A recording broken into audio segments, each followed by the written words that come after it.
કોણે કહ્યું કે ગુજરાતમાં દારૂબંધી છે? દારૂબંધી ફક્ત કાગળ ઉપર જ છે તેવું વેળાકોટ ગામના લોકો દ્વારા આવેદનપત્ર આપી સાબિત કરી દીધું. ગીરગઢડા પોલીસ દ્વારા વેળાકોટ ગામે બુટલેગરો સામે કાર્યવાહી કરવા છતાં પણ દારૂનું વેચાણ ચાલુ. ગીરગઢડા સેવા સદન ખાતે ગીરગઢડા મામલતદારને વેળાકોટના ગ્રામજનો દ્વારા દારૂનું વેચાણ બંધ કરાવવા આવેદનપત્ર આપવામાં આવ્યું. આ પ્રસંગે ગ્રામજનો દ્વારા જણાવ્યું કે ગામમાં દારૂના કારણે ઝઘડા ફસાદ, કુટુંબમાં અશાંતિ અને ગુનાઓમાં વધારો જોવા મળે છે. ગામનું વાતાવરણ શુદ્ધ રહે અને આવતી પેઢી સુરક્ષિત રહે તે હેતુસર તાત્કાલિક દારૂબંધી લાગુ કરવાની માંગણી કરવામાં આવી હતી. અમદાવાદ ખાતે મુખ્યમંત્રીના વિસ્તારમાં દેશી દારૂના અડ્ડા પર સ્ટિંગ ઓપરેશન કરી દારૂ ખુલ્લેઆમ વેચાય છે તેવું સાબિત કરનાર અમદાવાદ મીડિયાના પત્રકાર પર ખોટી એફઆઈઆર કરવામાં આવી. તો બીજી બાજુ ગીરગઢડા તાલુકાના વેળાકોટ ગામે લોકો દારૂનું વેચાણ બંધ કરવા મેદાને આવ્યા છે. હવે જોવાનું એ રહ્યું કે ગીર સોમનાથ જિલ્લા એસપીની બદલીનો પ્રભાવ આ ગીરગઢડા તાલુકામાં ઘૂસી ગયેલા દારૂના દૂષણને કાઢવામાં આવશે કે પછી બુટલેગરોને પ્રોત્સાહન આપી હપ્તા સિસ્ટમથી કામગીરી ચાલુ રહેશે. રિપોર્ટર હર્ષદ વાઢેર, ઉના. વેળાકોટમાં દારૂ છે ને હાવ બંધ થવો છે. બજારે ક્યાંય પેલી ન મળવી છે. કેટલોક દારૂ મળતો હોય છે તમારા ગામમાં? હેરાન થાય 10-15 અડા છે પણ આડો હાથ છે અમારા વેળાકોટમાં. ગામમાં ગામ દારૂ મળતો હોય પણ અમારા ગામથી આડો હાથ છે.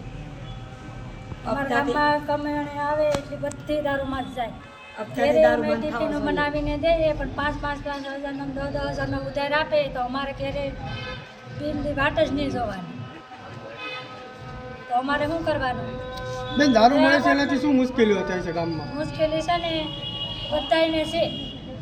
મુશ્કેલીમાં અમારે છે ને કંઈ વધતું નથી ને વાહે છે ને કંઈ બોલું નથી ને અમારે મારપીટ થાય. આપણો પરિચય? મારું નામ મકવાણા ભરત છે. હું વેળાકોટ ગામનો રહેવાસી છું. અમારા ગામમાં અત્યારે હાલમાં જે પોલીસ તંત્ર દ્વારા જે કાર્યવાહી કરવામાં આવી હતી તેનાથી ઘણો શાંતિનો માહોલ હતો. ત્યારબાદ 5-7 દિવસમાં ફરી દારૂના અડ્ડા ધમધમી રહ્યા છે. તો તેના કારણે ગામમાં અશાંતિનો માહોલ તેમજ નશેડીઓ દ્વારા ખુલ્લેઆમ ગેરવર્તન કરવામાં આવે છે, જેના દ્વારા ધાર્મિક પ્રસંગો, શૈક્ષણિક કાર્યક્રમો એ બધી બાબતોમાં નશેડીઓ દ્વારા ખુલ્લેઆમ અડચણરૂપ થાય છે, જેના કારણે સ્ત્રીઓ ઘરની બહાર જઈ શકતી નથી. તો અમારા ગામજનોની બસ એક જ માંગ છે કે દારૂના જે બુટલેગરો દ્વારા અડ્ડાઓ ચાલે છે તેના પર કાયદેસરની કાર્યવાહી કરવામાં આવે એવી અમારી માંગ છે. તમારું નામ? મારું નામ વંશ કનુભાઈ, ગામ વેળાકોટ. અને આજે દારૂબંધીનો કાયદો હોવા છતાં બેફામ વેળાકોટની અંદર દારૂનું વેચાણ થઈ રહ્યું છે તે માટે તમામ ગ્રામજનોની હાજરીમાં મામલતદારશ્રીને આવેદન આપીએ છીએ અને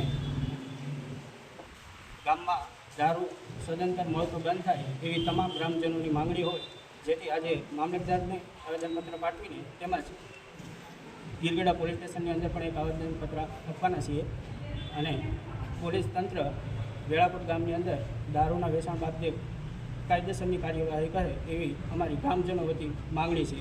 અમે વેળાકોટ ગામના સરપંચ સહિત આજે મામલતદારશ્રીને આવેદનપત્ર પાઠવેલ છે. શું કહેશો, તમારા ગામમાં કેટલીક જગ્યાએ દારૂ વેચાતો હશે? અમારા ગામની અંદર લગભગ 4 થી 5 કે 6-7 અડ્ડાઓ હાલે ચાલી રહ્યા છે. આમ તો ઘણા બધા હાલે છે, સૂર્યાવેશ ગયો અને કંઈ ખબર ના હોય, પણ અમે અત્યારે કોઈને નામજોગ આપવા ઈચ્છતા નથી. ખાલી એમ જ અમારી માંગ એક જ છે કે કાયદાકીય રીતે કાર્યવાહી થાય.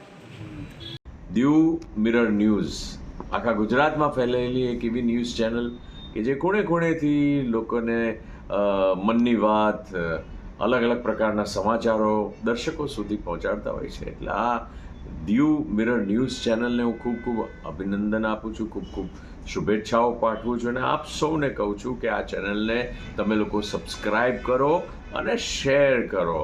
આપણા ગુજરાતને અને આપણી ગુજરાતી ભાષાને આગળ વધારો. જય જય ગરવી ગુજરાત. હાય, હું છું ક્રુઝિન સિંઘાનિયા. આપની આસપાસના સત્ય સમાચાર જાણવા માટે જોતા રહો દીવ મિરર ન્યૂઝ અને હા, લાઈક અને સબસ્ક્રાઇબ કરવાનું ભૂલતા નહીં. Thank you.